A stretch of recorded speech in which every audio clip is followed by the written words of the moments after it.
Continued stress and the ongoing uncertainty of COVID-19 have led to an increase in the need for mental health services. However, anxiety and depression aren't the only mental health issues people face. COVID-19 related isolation can increase susceptibility to substance misuse, and therefore it has been reported that 13% of Americans started or increased substance use as a way to cope with issues related to COVID-19. Overdoses and suicidal ideations have also spiked since the onset of the pandemic. Early 2020 data showed that drug overdose deaths significantly increased from March to May of 2020, and 11% of adults reported thoughts of suicide, coinciding with the start of the pandemic and lockdown orders. The pandemic has shed light on new and existing barriers to accessing mental health and substance use disorder services. More than 20% of adults report needing but not receiving counseling or therapy in the past month during the pandemic.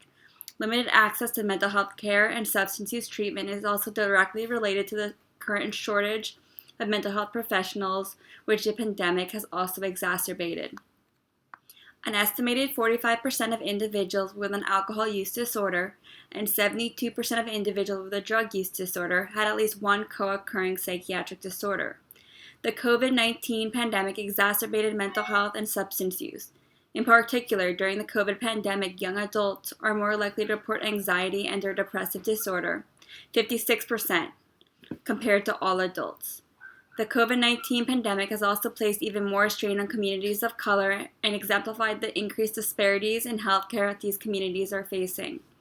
Black and Latino individuals have lower access to needed treatment and are more likely to terminate treatment early and report less culturally competent care. Black and Latinos already have limited access to treatment, and the COVID-19 pandemic further exacerbates these disparities.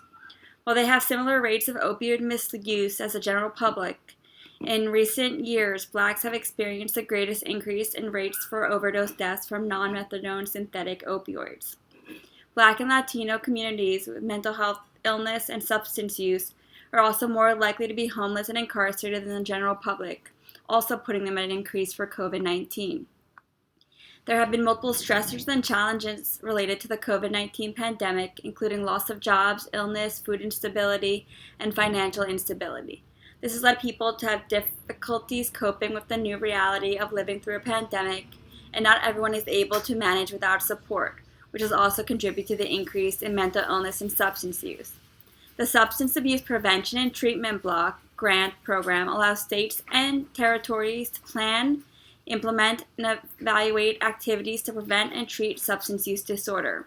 This funding will also allow recipients to maximize efficiency in existing treatment and recovery infrastructure, promote support for providers, and address unique local needs to deliver substance use disorder prevention. From the months of March to May 2020, overdose rates were increased at 50% per month.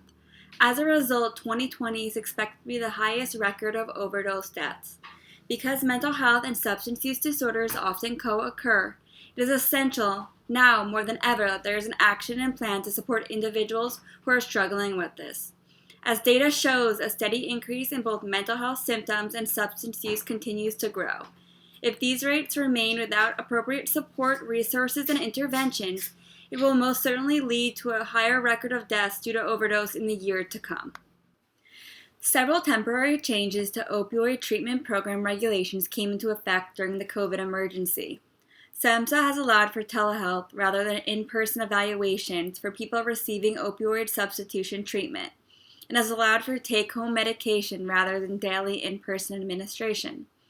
Online and mail-based harm reduction services have gained traction during the pandemic, which allow people to access safer use supplies and naloxone without traveling.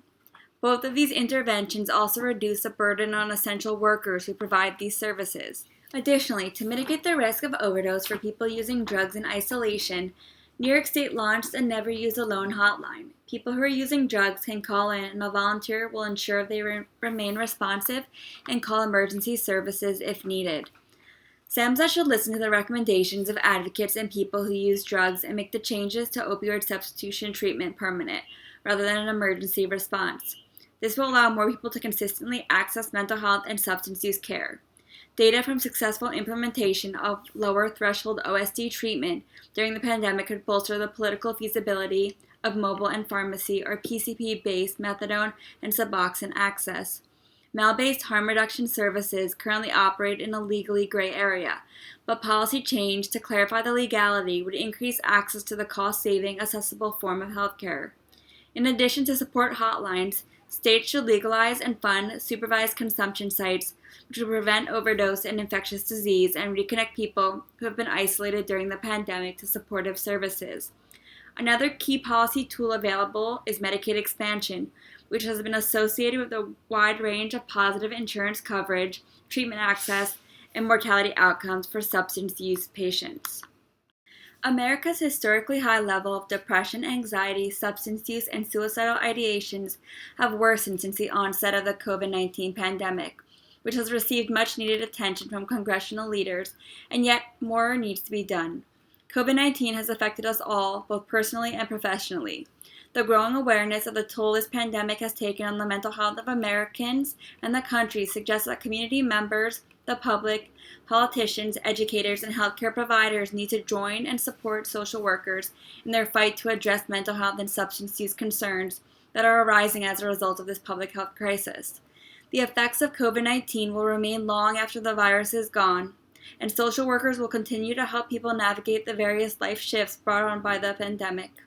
We as a society need to recognize the ongoing work social workers have done throughout the pandemic, especially in regards to mental health and substance use, and acknowledge that they need support on a federal, state, and local level, as they are the key to a better tomorrow.